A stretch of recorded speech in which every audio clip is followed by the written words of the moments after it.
Hi, and I'm back. I haven't been back up to the farm since I took you with me as I work nights, so I'll be filming the vlogs as and when I'm in the land of the living. I have, however, been to see a caravan to locate on the land whilst we're doing the renovations. But I think I might need to look for one that's less wide, as I think they're going to have difficulty getting it up the lane.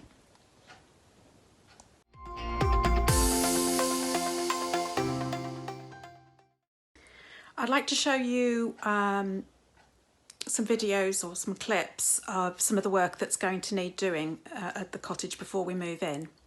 And if you can give me any do's or don'ts, any handy tips, anything, any suggestions, please comment below, because everything is useful to know, even if it's not something that we're going to use where you would put it or do it, but we might use it somewhere else. And I've also got a new toy to play with that I'm going to show you and see if I can use it and what we can do with it. So that might be fun.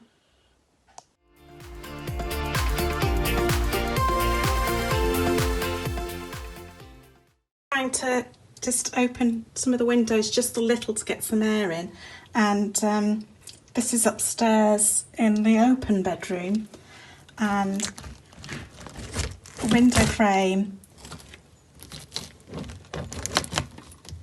yeah, that's about, yeah,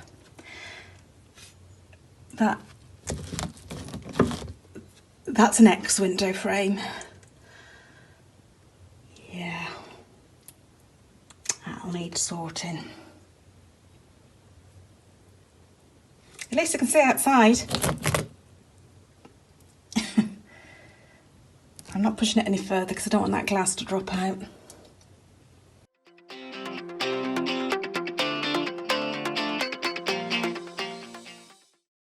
Right, so as I said, the front of the house actually seems quite dark because we've got all that going on.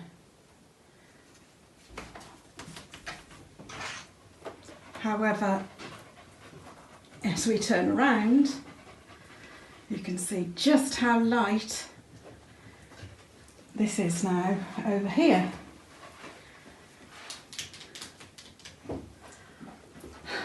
Having French doors in there is becoming quite appealing, but as I say, we'll have to see how expenses go and where we're going to put the stairs and everything else. So damp,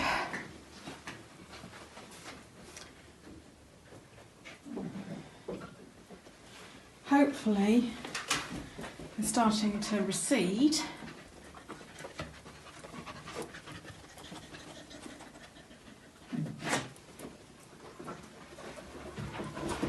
And that'll all need plaster, probably need coming off and treating with antifungal whatever. But look outside, look at the view you've got. Look at the view you've got outside. You couldn't see anything. You could see nothing before. Now I'm going to leave a window or two open.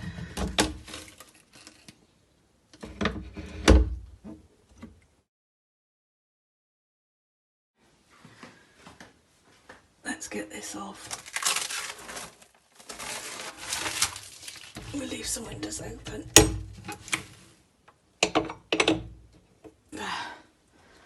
That'll start getting some air in. Let's just go and have a little look about how the kitchen looks now. We've got a little bit of light coming in. And how's that? Look at that. So we stand in the doorway. Oh look, naked man. how much light's coming in through that now, it's amazing. So if that window was slightly bigger, mind you, the curtains don't help because they actually make the window look teeny tiny because they're covering it up. If we just pull that right back, yeah, she opens the window as far as, yeah, see, much better. And it's lovely and cool in here, even though it's boiling hot outside. And there we go.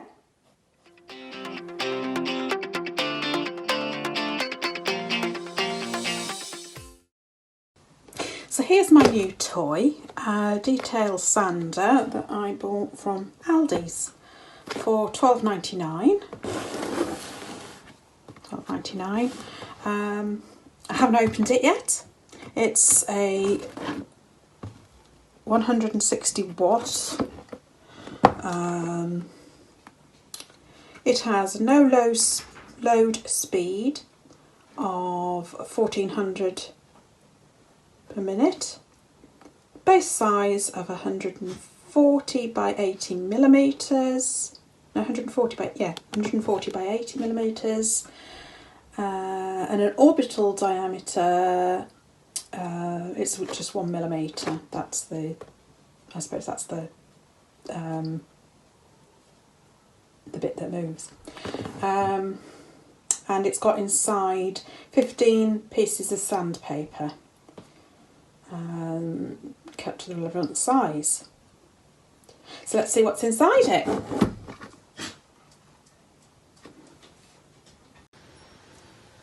Right, so here we have the user manual, and these are the things that have come in with it. Now in here it tells you what everything is. So number 1 is the on-off switch. Wish we all had one of those. Number 2, this is the handle. I suppose you actually hold it that way round. So you've got your on-off switch at close reach for your fingers. Then number 3, that's your sanding block. So that's this here. And number 4, just check on here.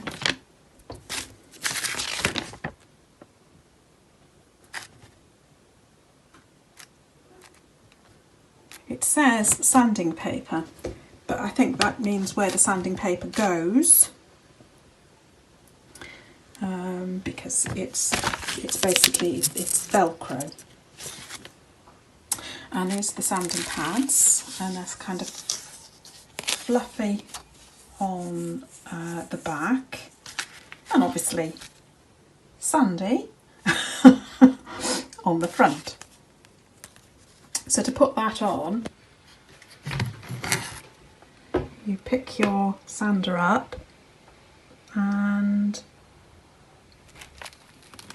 put it down, and then it's adhered to the sander. Wow. Let's go and see what sort of noise it makes. Equipped for a bit of coronavirus, but this is the best I've got. And let's give it a little go and see what happens.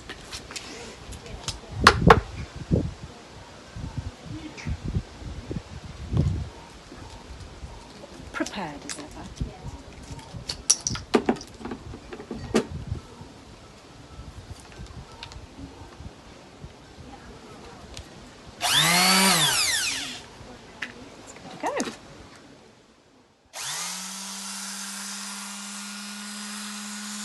So I've given it a bit of a sand, smooth down where I can. The dust collector slides off which I find a little bit difficult to do because I have trouble grasping, but it does hold quite a lot. If I just show you how much, just a couple of minutes.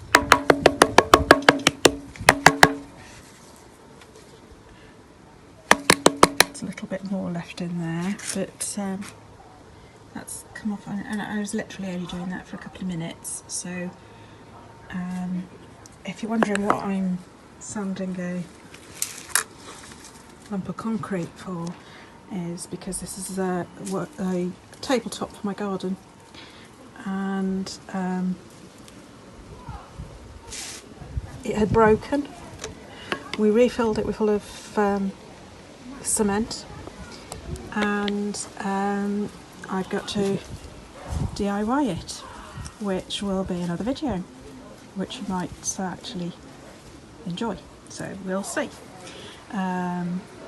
Yeah, so there we go. That's the Ferrex Detail Sander. I can definitely say that even with dexterity problems in thumb and wrist, it's quite easy to use. I didn't put much pressure on it. I only needed to sand it down gently. I've got to put a layer over the top of like almost like a plaster before I paint it. Yeah, but I recommend it. It was comfortable to use. It did what it said it was going to do. Yeah, I think yeah, I'll be sanding everything down from now to Kingdom Come, probably.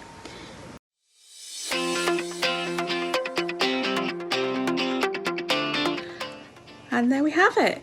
I hope you enjoyed seeing what I've been up to.